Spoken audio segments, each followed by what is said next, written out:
Hello po, magandang araw po sa ating lahat, mga kaala, mga kapwa ko OFW, magandang araw po. For today's video, share ko yung, meron kasi akong napanood na, balita sa News 5, yung tungkol sa isang OFW na kabayan natin dyan sa Saudi Arabia na nakaranas ng pang-abuso. Kawawa si kabayan kasi nangiwi yung mukha niya dahil sa ginawa sa kanya ng amo niyang babae.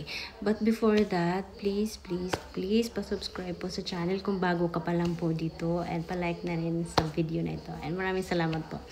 So, ito po yung napanood ko. Bali kasi, dati, nung nandyan ako sa Saudi,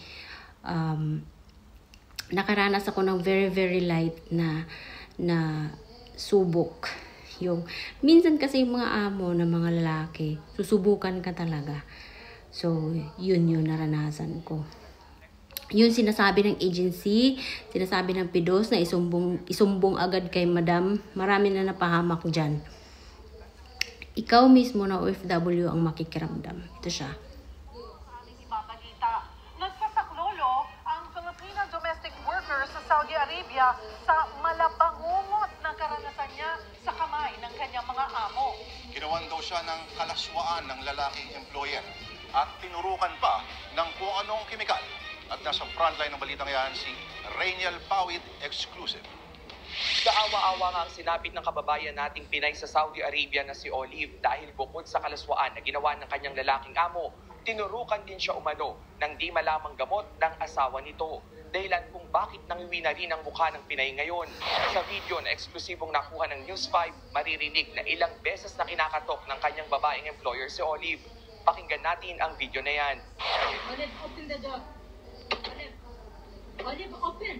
Inunan nga ni Olive ang video na yan nang magtago siya sa kwarto dahil daw sa paulit-ulit na pagpapakita ng ari ng kanyang employer na lalaki. Hindi lumabas si Olive dahil sa takot. Kaya ang ginawa ng mga amo niya, pinatayan siya ng kuryente sa kwarto. Pakinggan ulit natin ito. Ito po yung kwarto ko. Nandito po ako. Pinatay po lahat yung ilaw.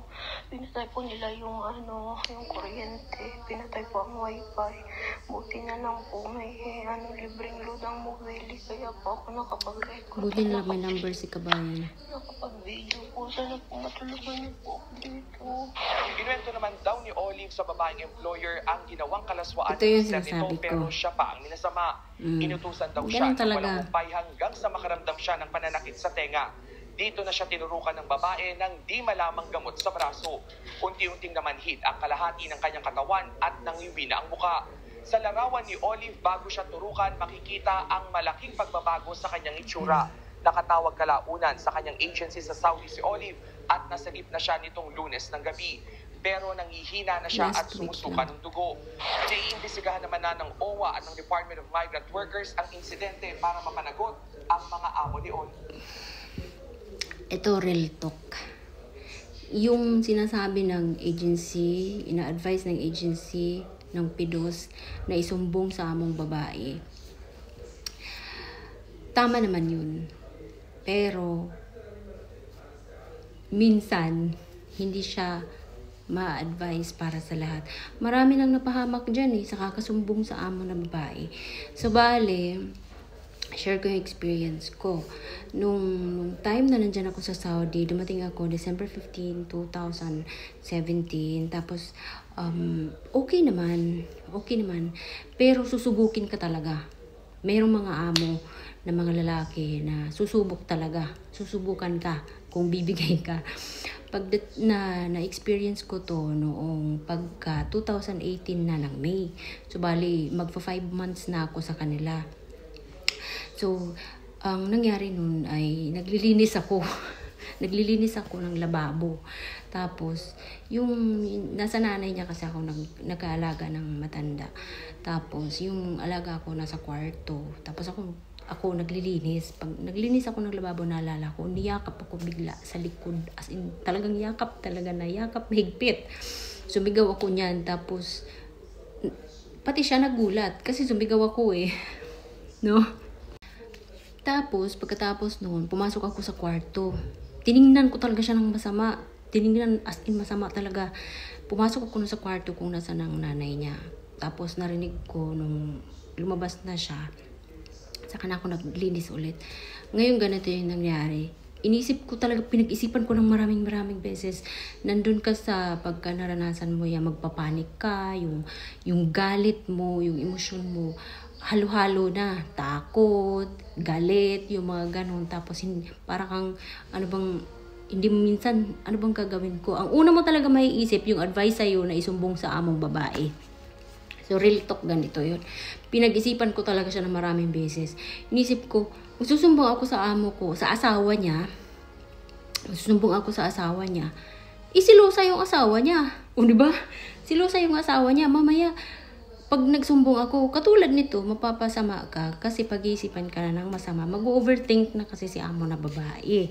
Kaya ang ginawa ko, hindi ako nagsumbong sa amo ko na babae. Ang ginawa ko, kasi may WhatsApp yun eh. Minessage ko siya mismo. As in, galit talaga. Sabi ko, binantaan ko siya na wag mo nang uulitin. Nandito ako para magtrabaho. Trabaho ang kailangan ko. Respeto ka. Sabi ko, respetuhin mo ko bilang babae.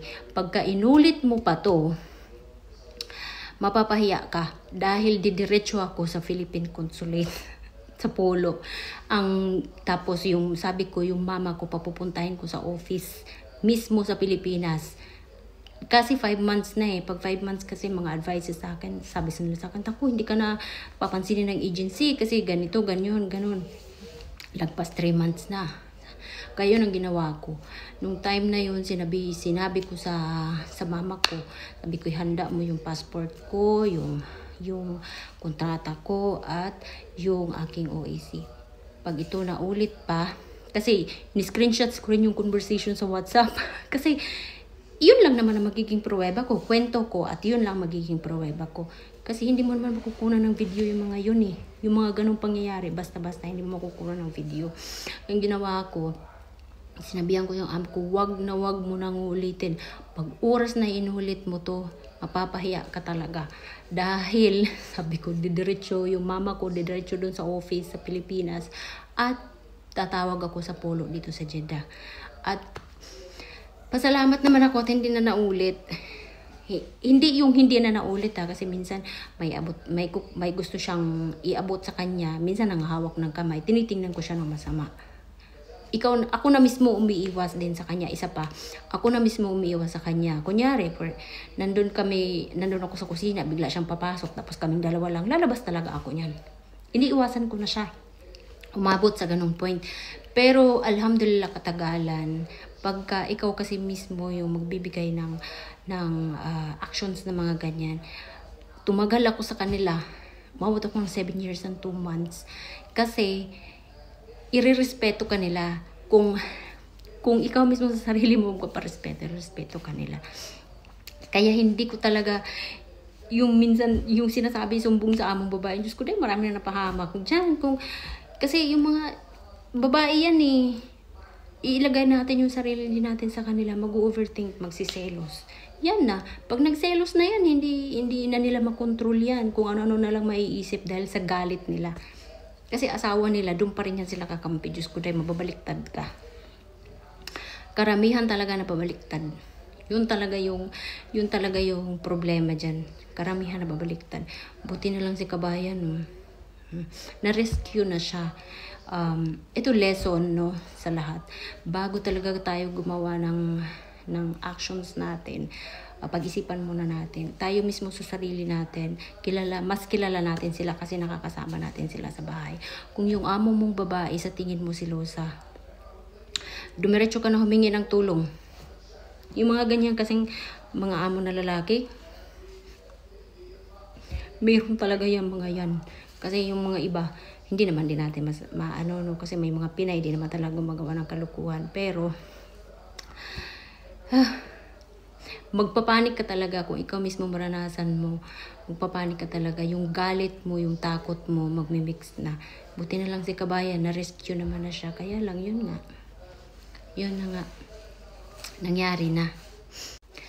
Buti na lang, mayroon siyang SIM card na dito sa Saudi. So, malaking bagay yun. Nakatulong yun sa kanya para makapag-send pa rin siya kahit wala ng wifi at kuryente. So, alhamdulillah ngayon, na-rescue naman na siya. Naghintay na lang siya ng flight pa uwi ng Pilipinas. So,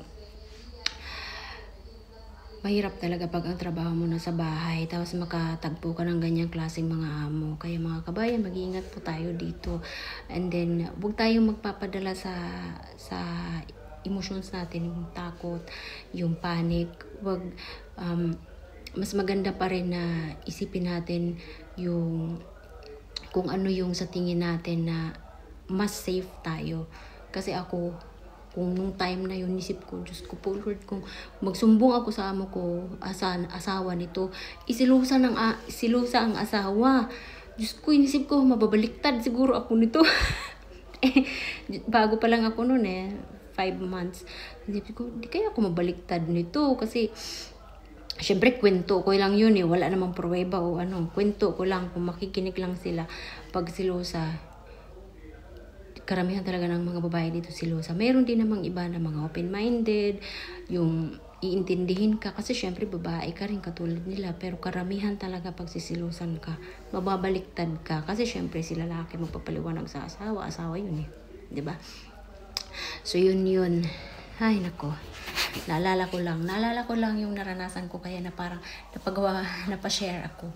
Hindi talaga siya yung sinasabi na na isumbong sa among babae. Naku, marami nang napahamak dyan. Diyos ko day. Sa kasumbong sa amo na babae, marami na napahamak dyan. Kasi hindi lahat ng amo na babae open-minded na iintindihin ka, ilagay nila yung sarili sa'yo. Yung iba, yung karamihan dyan, nag-overthink na. Karamihan na babaliktad. Kasi, isipin, ganun talaga. Siyempre si lalaki, magpapaliwanag din yung sa asawa niya, ililigtas yung sarili niya. O diba? Sino mo papahamak? Ikaw. Ay, nako. Just to Lord. So, yun lang for today's video. Naalala ko na naman yung mga pinagdaanan, no? Naalala ko na naman. So, yun lang po for today's video. Thank you for watching. And please, palike po ng video na ito. At pa-subscribe na rin po sa channel. Mag-iingat po tayong mga kabayan. Kasi dito talaga, sarili lang natin yung kakampi natin. So, importante na magdasal tayo palagi para gabayan tayo ng Panginoon kung ano yung mga dapat natin gawin. At good thing is, na-rescue naman na siya and makakawin siya ng Pilipinas, inshallah. Bye! Thank you for watching.